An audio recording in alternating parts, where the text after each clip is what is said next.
my name is Dr. Olivia Moses, and welcome to Wellness Live. We are so excited that you've joined us here today.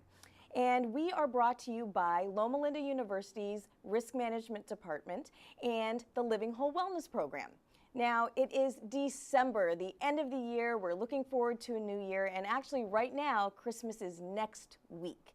And let's be honest, it is the season of peace, love, and joy, but it can also be a little stressful, can't it?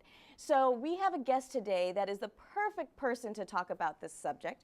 Her name is Shelby Romer. She has worked for Loma Linda University Health for 19 years, and she is the director of the Employee and Student Assistance Programs. And she is here to talk to us about, is a stressful holiday season actually possible? And she's here to tell you, yes it is. So I'm going to turn our time over right now to Shelby. Thank you very much, Olivia, and I'm very happy to be here today to talk a little bit about some ways to take care of yourself during the holidays. As Olivia said, it can be a very stressful time. You know, it can be good stress and bad stress, but I think hopefully through going through this program with me, we can find some ways to maybe minimize some of that stress and hopefully enjoy your holiday a little bit more. So I'm going to talk about the stress-free holidays. Yes, it is possible.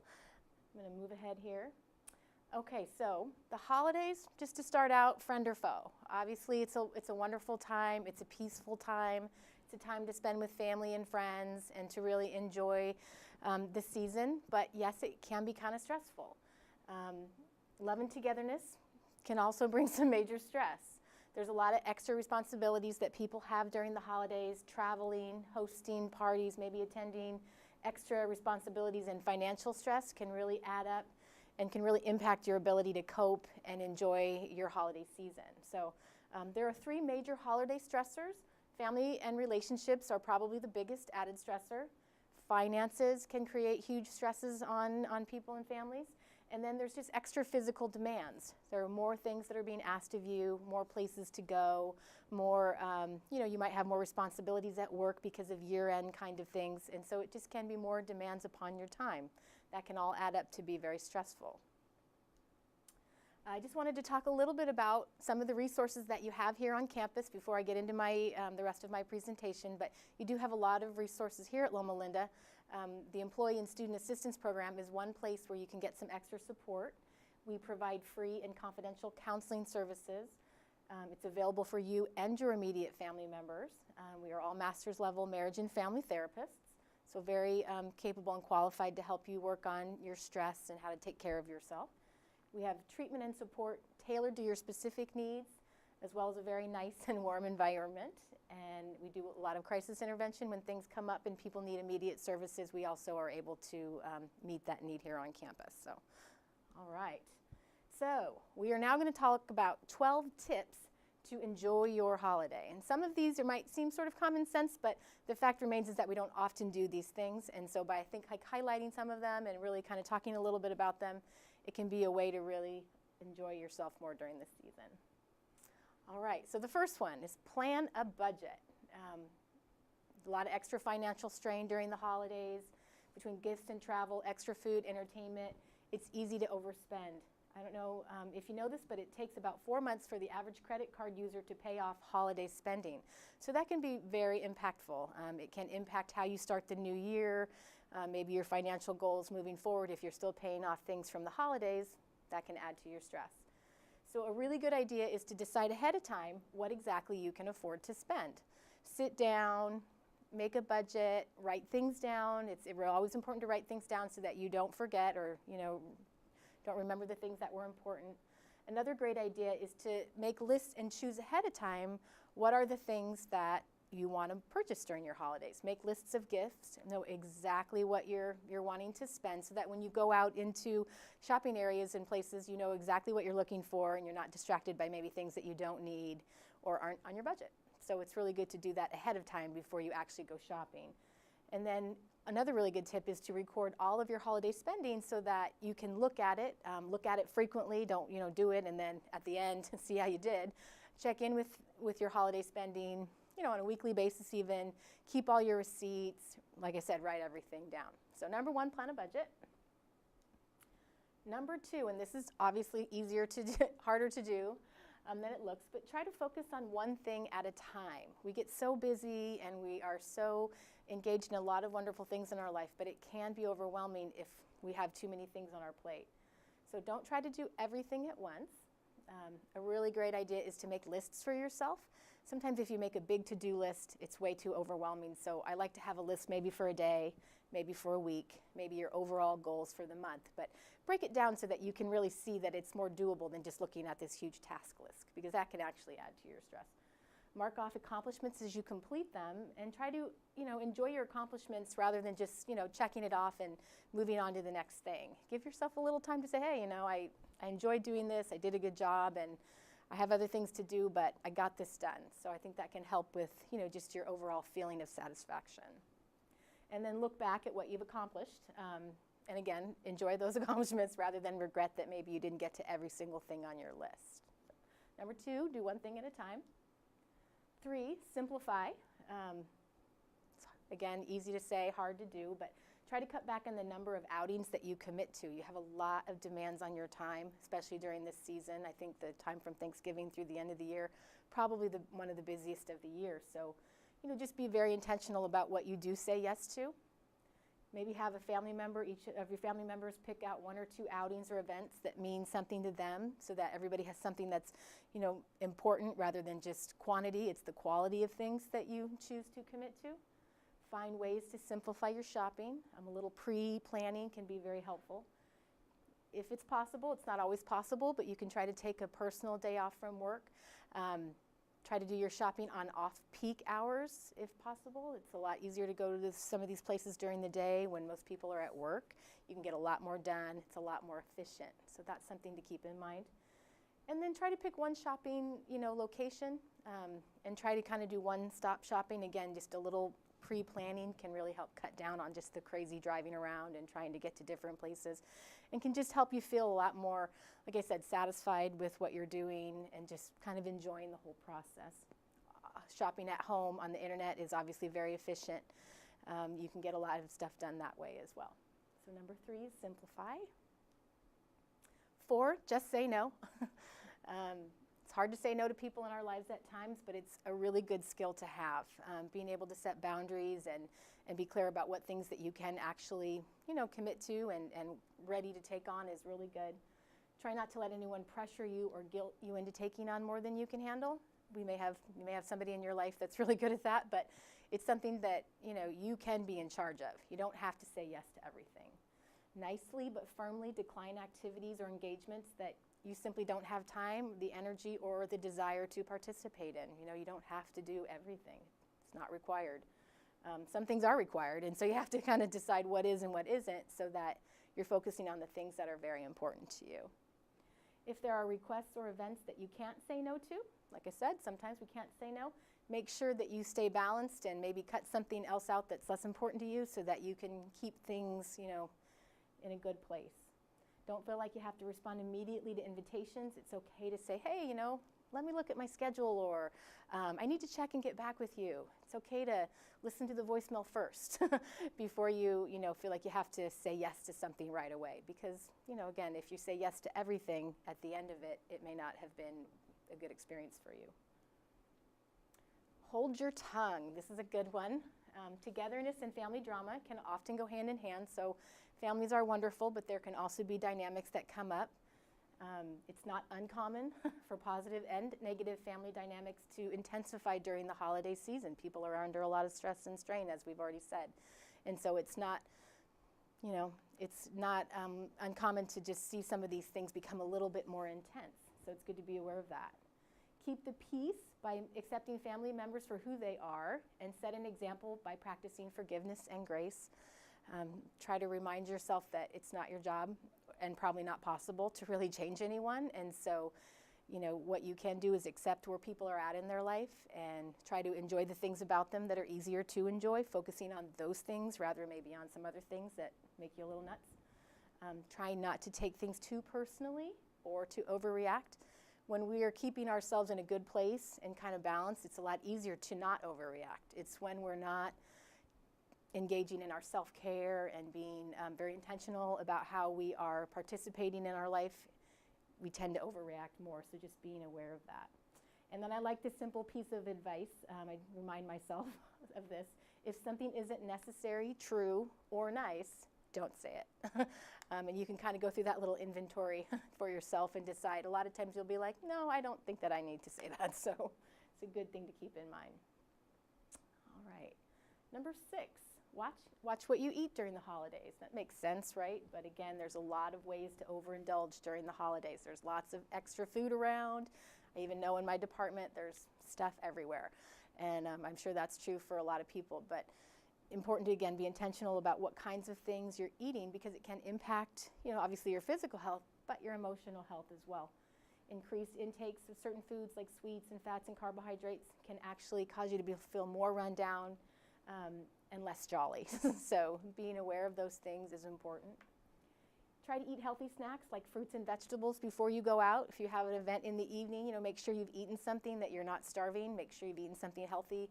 Fruits and vegetables, a glass of water, so that when you get to the party, you're not as likely to just start reaching for things. Eating mini meals throughout the day can help keep your blood sugar stable, and you will not feel, as tempted maybe to reach for treats. We can all have treats here and there, but it's just kind of when we constantly reaching for those snacks and sugar that it can really add up. Remember that lean, healthy proteins will help you feel satisfied longer. And stay hydrated. I always have a bottle of water with me, and I know here on campus we have a lot of water, places to get water, and it's important to remember that, keeping that intake of water coming all the time can help you feel more energy and just healthier in general. So stay hydrated. Number 7, break a sweat. We all know that exercise is a great way to beat stress, and of course when we get stressed, we don't always do the things that will help us feel less stressed. But exercise is a really great way to blow off some steam, kind of get loosened up, maybe get a little change in perspective. Going to the gym may not be the first thing on your list when you have added things, going on. But, remembering there's lots of ways to be active. You can take your dog for a walk, go for a quick jog yourself. Just get out there and do things. It's a great way to spend time with family and friends. You can always exercise at home. There's great online things that you can do, or DVDs that you can have on hand just to kind of get your heart rate up, so keeping things loose. And then just practice activities that relax your mind, body, and spirit. Whatever those activities are, making sure that you take time out during your day, or at least a couple of times a week, to just get a little exercise. You will be amazed, I think, at how different you will feel. So that's number 7.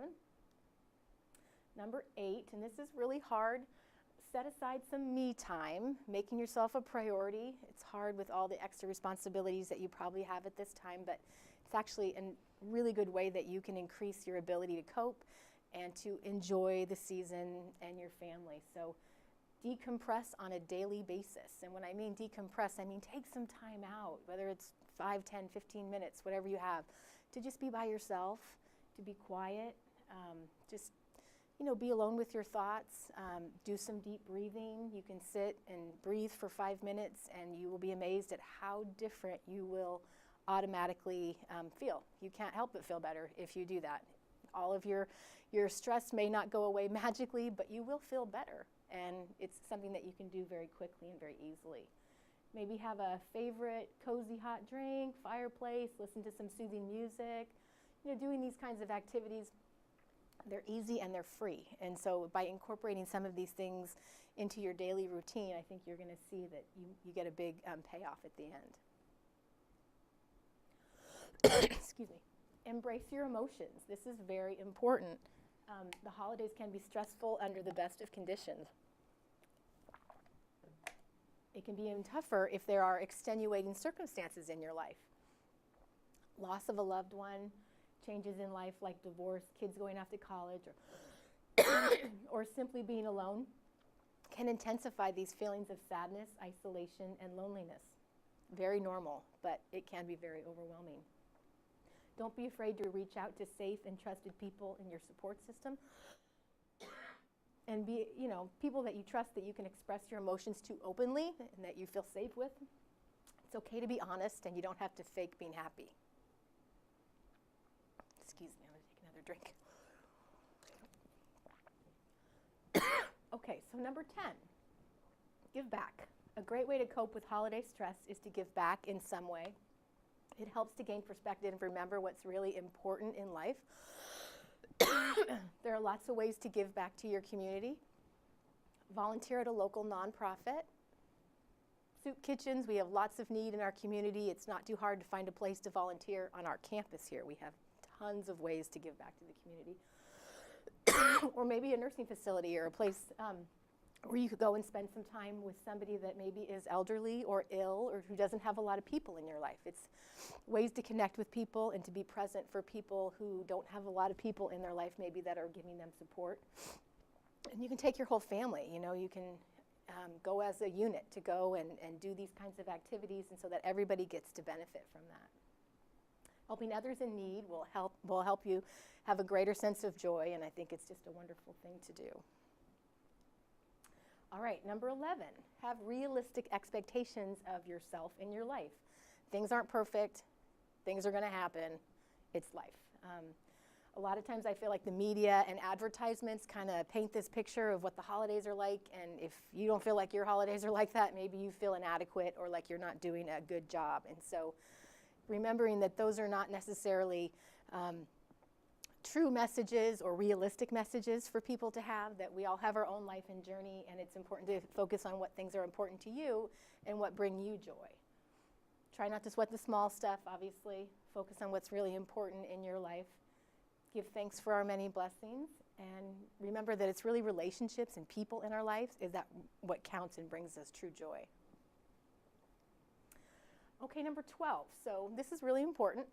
Feelings of sadness and anxiety that last for more than a few weeks could be more than just holiday stress. So you want to be aware that if you're feeling a little holiday stress and feeling overwhelmed and trying to do some of the things that we've been talking about, and it doesn't seem to be helping, then it could be a sign that you might need some additional support. So drastic changes in mood, sleeping habits, appetite, activity levels, and just general chronic fatigue may be signs of a depression or an anxiety or some other kind of mental health issue that you really need to get help for and get the support that you need. You may be inclined to keep these feelings inside and not reach out to people, but again, it's really important to reach out when you need that extra support. You can talk with a doctor, a therapist, other mental health professionals, a good friend, just to get that process started so that you can get the coping strategies that you need and the treatment that really meets what's going on for you specifically. So I can't stress enough how important it is to reach out when you're feeling like, you know, it's a little bit more than just holiday stress. We have a lot of great resources here on campus. These are just a few of them. I mentioned my program in the beginning. But we also have the Behavioral Health Institute that's here on campus. They have a wide variety of wonderful programs and services during the day, at night, just lots of groups, different things. We also have our Behavioral Medicine Center that offers, again, a wide variety of different programs to help meet whatever kind of issues might be going on, whether it's depression or family relational issues or anxiety.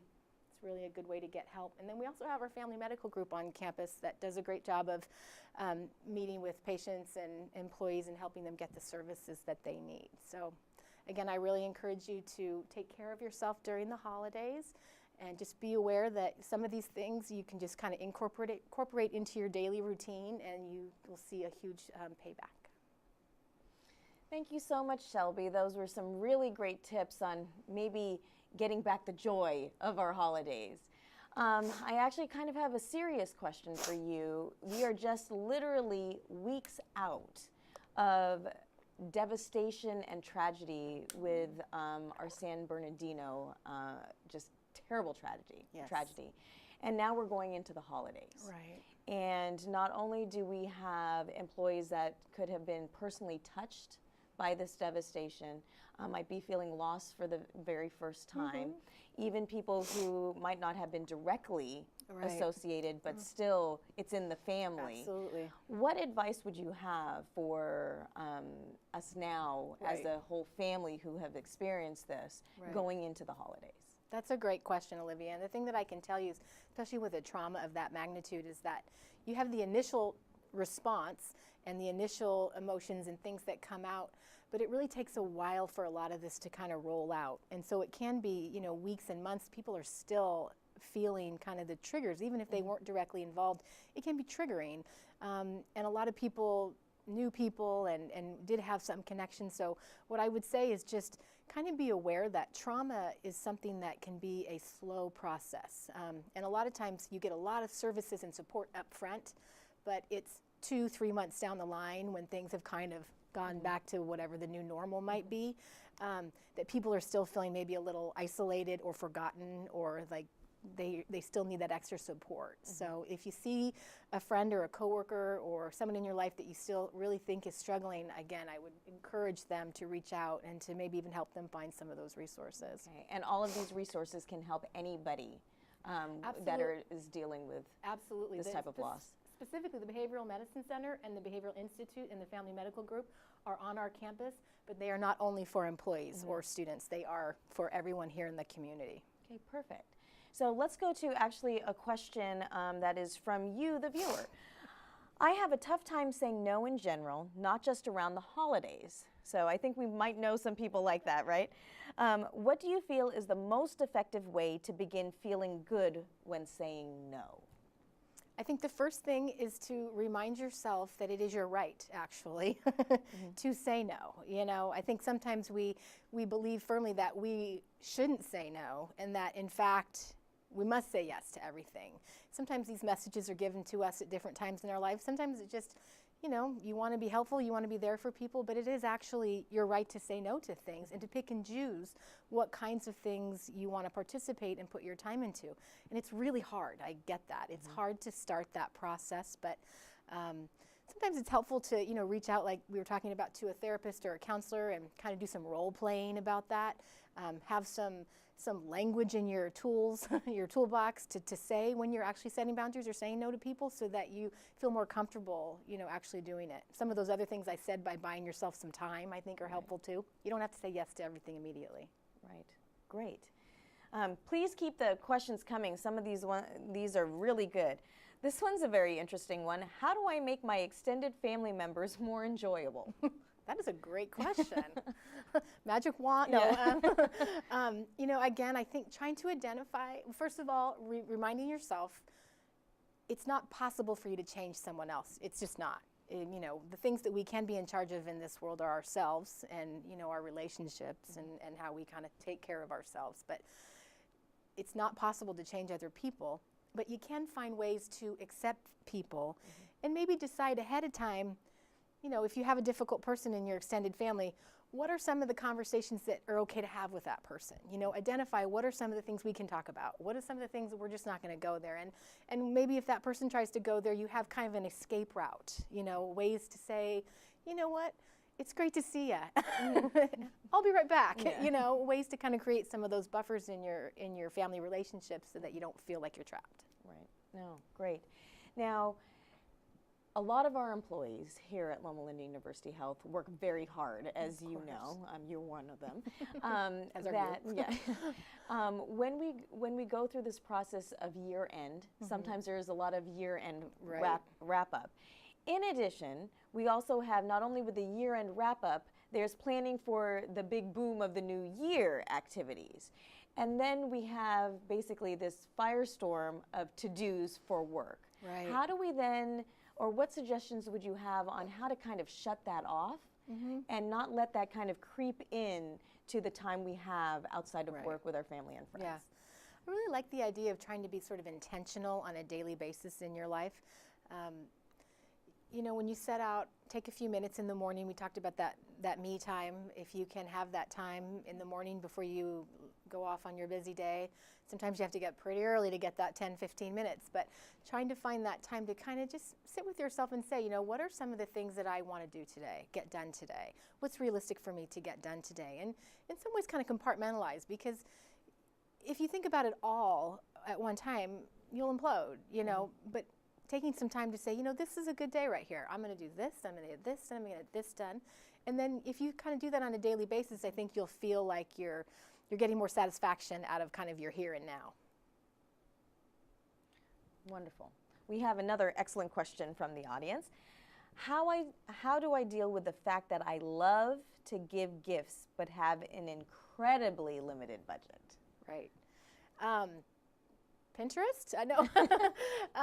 Yeah, and it's so nice to have a generous spirit and to want to do all of those things, but I do think it's important to just be realistic with yourself about what you can do. We talked about planning that budget early on and, you know, doing everything you can to stick to it. But I think there are ways to find little, you know, nice ways to let someone know that you care and that you're thinking about them without spending a lot of money. I think the internet has a lot of great resources that are available, and so maybe making that more of a creative process. No, that's great. And you talked a lot about giving back or service as part of, you know, the holiday season. How would you suggest that would make people feel, which could help some of this materialistic? Absolutely. We don't have to do that so much. Absolutely. I think what it does first and foremost is it changes people's perspective. I think when you're feeling overwhelmed and maybe stressed out or resentful about certain demands on your time or certain things in your life, and then you put yourself in a situation with somebody that really needs help and whose situation is really different from your own on so many levels, I think it just kind of reboots your operating system a little bit and helps you realize, you know, it's easy to say, oh, we give thanks and we count our blessings and that's wonderful. But by reaching out to somebody and really engaging with them and providing them with just, it can be anything, a hug or just talking to them or hearing their story, I just think it immediately lets us know that, you know, we do have the ability to affect other people's lives. Can you talk a little bit, Shelby, and I know this time of year is extremely hard because there's so many to-dos, about how sleep can affect stress? Yes, absolutely. Sleep is a huge self-care item that we talk with our clients a lot about, and sleep is something that can be very elusive and very challenging for a lot of people, and I think because we are so busy and we do have so much stimuli coming at us all the time, it's hard to shut it down sometimes at the end of the day. I really encourage the people that I work with to develop sleep hygiene kind of a practice, because it's unrealistic to think that you're going to go from, you know, 10 all the way down to 1 and be able to go to sleep in like 5 minutes. So you have to develop some clear practices about how do you know, turn off all your electronics, you know, maybe have a hot drink, listen to soothing music, do things that really prepare us for sleep. Because if we're not getting adequate sleep, it can really start to impact really all areas of our life. Okay, great. Now we have a fun one here, and it talks a little bit about dealing with people in the malls. Okay. So how do we make shopping at the malls less stressful? Well, that's a great question. And I think any environment where there's just a lot of energy and there can be a lot of people that are, you know, trying to get things done and may not be in the nicest frame of mind, I just think it's important to, you know, maybe plan your route when you go to the mall. We talked about being very strategic about where you're going, what time you're going, try to go on off-peak hours, that kind of thing. But I guess just trying to have an attitude of gratitude when you're there and remembering not to take things personally. If somebody is maybe not as nice as you thought they might be, it's really not about you, kind of just adopting kind of this perspective that, you know, everybody's in their deal and doing what they need to do, but it doesn't have to ruin my day. Wonderful. Thank you so much, Shelby, for your time today and your expertise on how to make this holiday season less stressful. Yes, thank you. And I wanted to thank you as well for joining us here for another session of Wellness Live. If you'd like to share this or watch this session again, please feel free to visit us on our website at myllu.llu.edu/living-whole, and we'll have this archived for you in just a few weeks. Also, our 2016 calendar will be coming out in the next few weeks as well, so stay tuned and mark your calendars for every month when we offer Wellness Live. And so now I want to thank again all of the staff here that makes Wellness Live happen, and I wanted to wish you a very happy holiday season from Risk Management's Living Whole Wellness Program.